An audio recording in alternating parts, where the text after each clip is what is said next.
Assalamu alaikum everyone, welcome back to Physics Hub. This is me Aisha Ghaffar here. अच्छा जी, तो आज की जो वीडियो है वो पार्ट 2 है how to add references in Microsoft Office और in your thesis.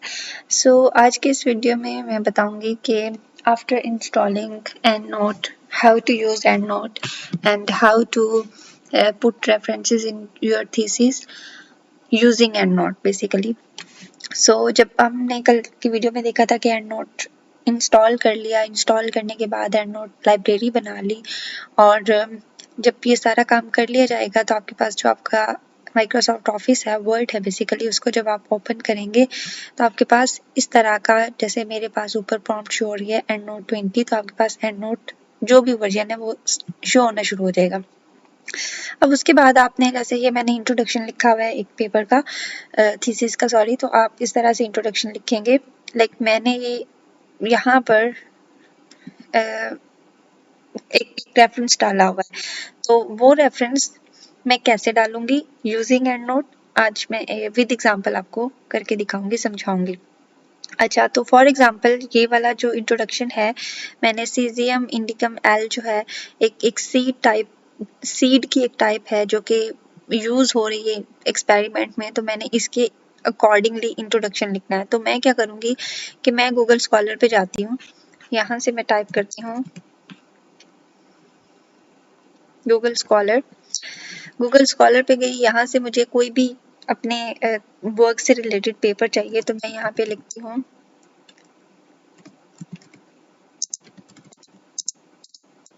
Caesium seeds के बारे में मुझे कुछ भी चाहिए, तो मैं physical properties for example caesium seed की मुझे चाहिए. और ये जो चीज़ें मैंने डाली हुई हैं ये फिजिकल प्रॉपर्टीज ही हैं सीजम सीड की.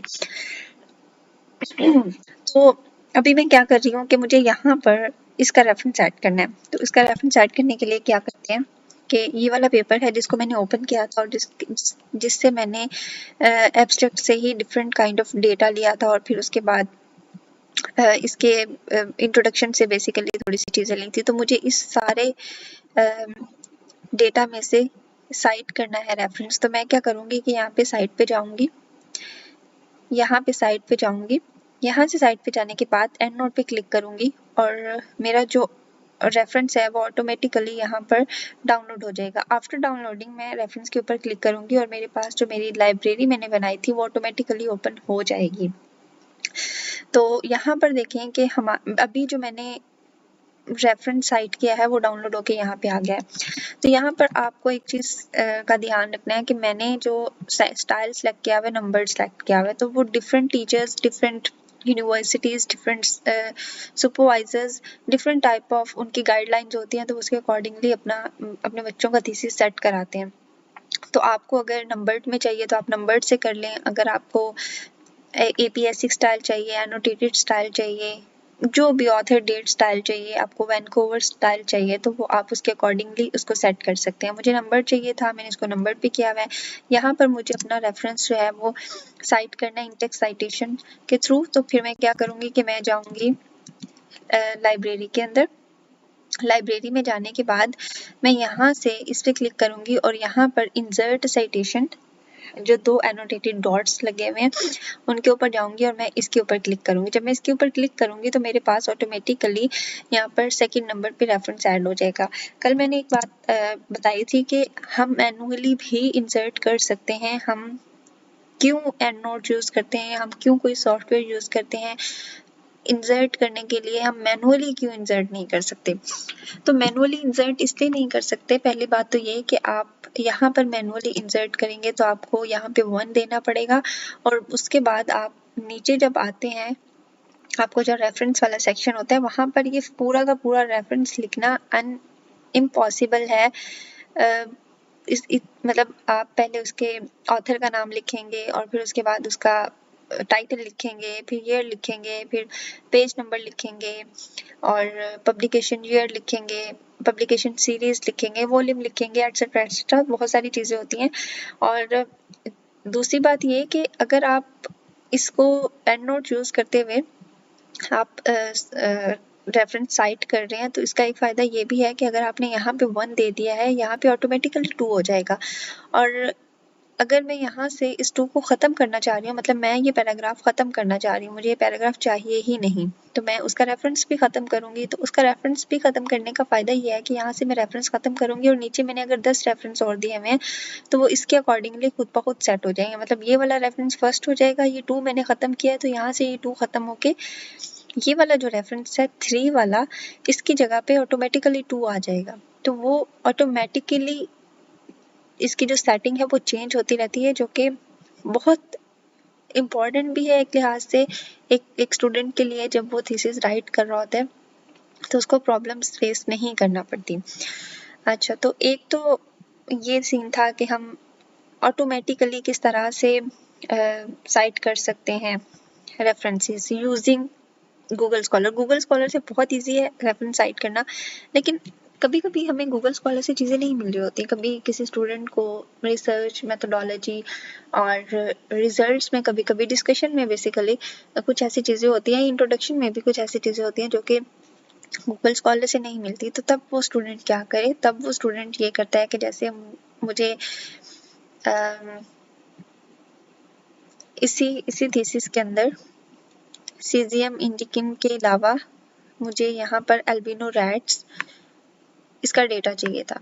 तो बहुत कम पेपर्स ऐसे हैं जहाँ से एल्बिनो रैट्स का डेटा मिल जाता है। तो फिर मैं क्या करती हूँ कि मैं यहाँ से विकीपीडिया से, फॉर एग्जांपल मुझे इसका डेटा अच्छा मिल रहा है तो मैं विकीपीडिया यूज़ करते हुए इसका रेफरेंस कैसे साइट करूँ। विकीपीडिया यूज़ करते हुए तो हम इसका रेफरेंस साइट करना थोड़ा मुश्किल होता है, क्योंकि वहाँ पे साइटेशन का इशू आ जाता है। वहाँ से हमें खुद रेफरेंस बनाना पड़ता है। तो खुद रेफरेंस हम कैसे बनाते हैं, लाइक ये विकीपीडिया की एक वेबसाइट है जहाँ से मैंने ये डेटा उठाया है रैट्स के बारे में। अब मसला ये है कि मैं इसका किस तरह से रेफरेंस खुद बनाऊं। तो इसका रेफरेंस बनाने के लिए आपको पहले तो जिन चीज़ों की ज़रूरत होती है वो ये होती है कि वेबसाइट कौन सी है, ठीक है। एक तो वेबसाइट का नाम, उसके बाद अगर उस वेबसाइट के ऊपर जो भी डेटा आ रहा है वो किस बंदे ने लिखा है, किसका हैंड रिटन है या किसका पेपर है वो लिखना है आपने। उसके बाद किस ईयर में वो पब्लिश हुआ वो लिखना है। यहाँ पर देखें, अगर आप विकीपीडिया की बात करते हैं तो यहाँ पर इसका एक फ़ायदा ये है कि आप यहाँ से जो भी डेटा उठा रहे हैं, लाइक यहाँ पे 37, 36 ये वाले रेफरेंसेस आ रहे हैं, तो आप यहाँ से ये वाले रेफरेंसेस भी यूज़ कर सकते हैं। लेकिन यहाँ पर आपको ये चीज़ नहीं मिलेगी कि आप किस तरह से रेफरेंस साइट कर सकें, क्योंकि यहाँ पर ना तो कोई ऑथर नेम है, ना कोई पब्लिकेशन ईयर है, ना ये बताया हुआ है कि कहाँ पे पब्लिश हुआ है पेपर, ना टाइटल बताया हुआ है। तो ये चीज़ें थोड़ी मुश्किल हो जाती हैं। तो हम ऐसा करते हैं कि हम विकीपीडिया के अलावा कोई और वेबसाइट ढूंढते हैं या कोई और पेपर ढूंढते हैं, कोई और जर्नल इस तरह का ढूंढते हैं जहाँ पर हमें ये सारी चीज़ें भी मिल जाए। तो यहाँ पर भी हमें ये चीज़ें नहीं मिल रही हैं। चलिए मैं आपको फॉर एग्जांपल मैं बताती हूँ कि ब्रेन ट्यूमर सेगमेंटेशन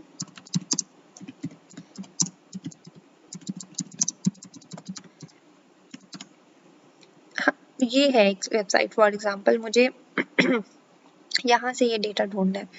अब यहाँ से डेटा ढूंढने का फ़ायदा मुझे ये हुआ कि मुझे इजीली डेटा मिल गया, लेकिन मेरे पास इसको साइट करने का ऑप्शन नहीं है। फॉर एग्जांपल यहाँ भी मेरे पास इसको साइट करने का ऑप्शन नहीं है। तो मैं इसका क्या करूँगी कि मैं ये देखूँगी कि ये देखिए यहाँ पर एक बेहतरीन सा उन्होंने टाइटल लिखा हुआ है, यहाँ पे ईयर भी लिखा हुआ है कि पब्लिश, क्योंकि हमारे पास जो प्रॉपर रेफरेंस बना हुआ होता है। यहाँ पर अगर मैं आपको दिखाऊँ, ये देखें यहाँ पर जो प्रॉपर वो टाइटल रेफरेंस होता है वो ऐसे होता है कि फर्स्ट ऑथर, उसके बाद अगर 2, 3, 4, 5 आपके पास ज़्यादा ऑथर हैं, एक से ज़्यादा ऑथर हैं, तो आप यहाँ पे एट ऑल लगा देते हैं। उसके बाद आपने लिखना होता है टाइटल, जो भी आपके पास जर्नल था या जो भी पेपर था उसका टाइटल लिखना होता है। उसके बाद आपने सिंपली लिखना होता है कि किस ईयर में पब्लिश हुआ। और यहाँ पर आपके पास पेज नंबर भी अक्सर लिखे हुए होते हैं, मेंशन होते हैं कि इतने पेज नंबर का, इतने से इतने पेज नंबर के दौरान हमने पढ़ा। अच्छा, तो अगर आपके पास रेफरेंस खुद बनाना है आपने, तो आप क्या करेंगे कि आप यहाँ से रेफरेंसेस पे जाएंगे, आप अपना एंड नोट ओपन करेंगे, पहले तो एंड नोट लाइब्रेरी ओपन करेंगे, यहाँ से रेफरेंसेस पे जाएंगे, यहाँ पे न्यू रेफरेंस पे आ जाएंगे। यहाँ से आप सिंपली अपना न्यू रेफरेंस बनाएं और इजीली उसको साइड कर सकते हैं। अगर आप कह रहे हैं कि रेफरेंस टाइप, यहाँ पे सारी चीज़ें मेंशन करने की ज़रूरत नहीं है, कुछ चीज़ें हैं जो मैं आपको बता देती हूँ कि वो कौन सी मेंशन करनी है। यहाँ से जर्नल आर्टिकल, यहाँ से आपने कुछ कहाँ से डेटा लिया है, बुक से लिया है, इलेक्ट्रॉनिक आर्टिकल से लिया है, बुक से लिया है, इंसाइक्लोपीडिया से लिया है, चार्ट और टेबल से आपने डेटा उठाया है, आप क्लासिकल कहाँ से ले रहे हैं आप डेटा। मैंने ये डेटा जर्नल आर्टिकल से लिया है, तो मैं यहाँ पे जर्नल आर्टिकल लिख देती हूँ। अब रहेगी बात ऑथर की, तो आप यहाँ पर आए, आप देखें कि आपके पास एक से ज़्यादा ऑथर्स हैं, ठीक है। तो आप पहले वाला जो ऑथर है उसको कॉपी करें और उसको डाल दें, या फिर आप ऐसा भी कर सकते हैं कि आप सारे के सारे ऑथर्स के नेम्स कॉपी करें और आप आएँ और यहाँ पे आप ये डाल दें किस ईयर में पब्लिश हुई थी। यहाँ पे देखें आप 2023 26 अप्रैल, तो आप लिखें 26 अप्रैल 2023। टाइटल क्या है, आप यहाँ पे टाइटल पे आएँ। ये बहुत इंपॉर्टेंट चीज़ें हैं, इनको मिस कर दिया तो आपका जो रेफरेंस है वो नहीं बन पाएगा। तो ये चीज़ें जो होती हैं ये इम्पोर्टेंट होती हैं इनको फिल करना ज़रूरी है। और जो चीज़ें नहीं इंपॉर्टेंट है वो भी मैं आपको बता दूंगी, उनको ना भी फिल करें तो उसके बगैर भी काम चल जाएगा, रेफरेंस उसके बगैर भी बन जाता होता है। जर्नल का नाम जो है ये BMC है,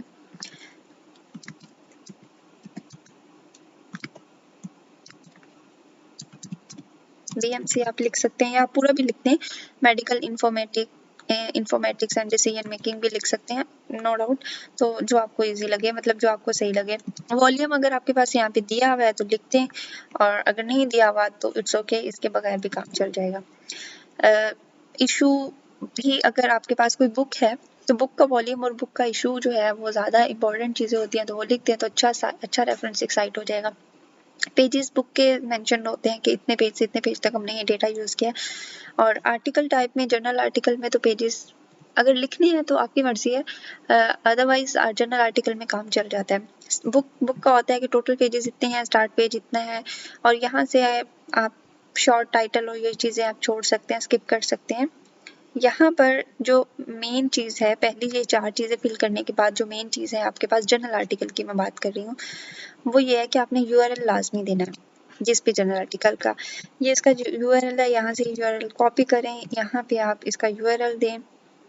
और एक्सेस डेट अगर आपके पास यहाँ पे मेंशन है तो आप लिख सकते हैं, अगर नहीं मेंशन तो इट्स ओके, आप इसको स्किप कर सकते हैं, it doesn't effect your reference. So I think ये काफ़ी होता है इतना सा। इसको सेव करें आप, सेव करने के बाद आप यहाँ से फाइल में जाएं और नो सॉरी, आप इसको रेफरेंस को सेव करें। सेव करने के बाद आप यहाँ से ओपन लाइब्रेरी पे क्लिक करें। नो आई थिंक ओके, तो आप यहाँ से इसको ख़त्म करने के बाद आप इसको यहाँ पे आ जाएं जी। तो आप जब उसको ख़त्म कर देंगे, उसको सेव करने के बाद जब आप उसको एग्जिट कर देंगे, एग्जिट करने के बाद आप यहाँ पर देखें, अभी जो मैंने रेफरेंस बनाया है ये वही वाला रेफरेंस है, जर्नल आर्टिकल वाला। 4 नवंबर को अभी अभी बैठ के मैंने एडिट किया है, जर्नल BMC है and early detection and segmentation. Okay, तो आपने ये वाला रेफरेंस आपने बना लिया है। आपने क्या करना है कि आपने इस रेफरेंस को साइट करना है। साइट करने का तरीका वही है, फॉर एग्जांपल मैं इस रेफरेंस को यहाँ पे साइट करना चाहती हूँ, तो मैं यहाँ पे आऊँगी, यहाँ पर आकर पहले इसको क्लिक करूँगी, उसके बाद इसको क्लिक करूँगी और मेरे पास 7th वाला इंटेक्स साइटेशन रेफरेंस आ गया, और नीचे आप देखें कि ये 7th वाला आपके पास आ रहा है, शोर है। तो इस तरह से आप रेफरेंसेस को साइट कर सकते हैं। आप एंड नोट को यूज़ करते हुए अपने थीसिस को बेहतर बना सकते हैं, आप ऑथेंटिसिटी ला सकते हैं अपने थीसिस के अंदर। आप ये बता सकते हैं कि मैंने ये चीज़ कहाँ से उठाई है, आप उसका रेफरेंस वहीं पे डाल सकते हैं और रेफरेंस खुद क्रिएट कर सकते हैं। अगर आपके पास रेफरेंस देने में मसला आ रहा है, आपको नहीं समझ में आ रहा कि हम रेफरेंस ऑटोमेटिकली किस तरह से साइट करें, तो आप उसकी इन्फॉर्मेशन खुद भी देख के एक अच्छा सा रेफरेंस बना सकते हैं। अब तक की वीडियो के लिए इतना ही। आई होप आप लोगों को ये वीडियो पसंद आई होगी। इससे रिलेटेड कोई भी क्वेरीज हो, कोई भी क्वेश्चन हो, मेंशन इन द कमेंट्स। मैं कोशिश करूँगी कि मैं आपको और अच्छे से समझा सकूं। अगर कोई चीज़ रह गई हो बीच में तो इंशाल्लाह मिलते हैं नेक्स्ट वीडियो में, जो कि थीसिस राइटिंग से ही रिलेटेड होगी। तब तक के लिए अल्लाह हाफिज़।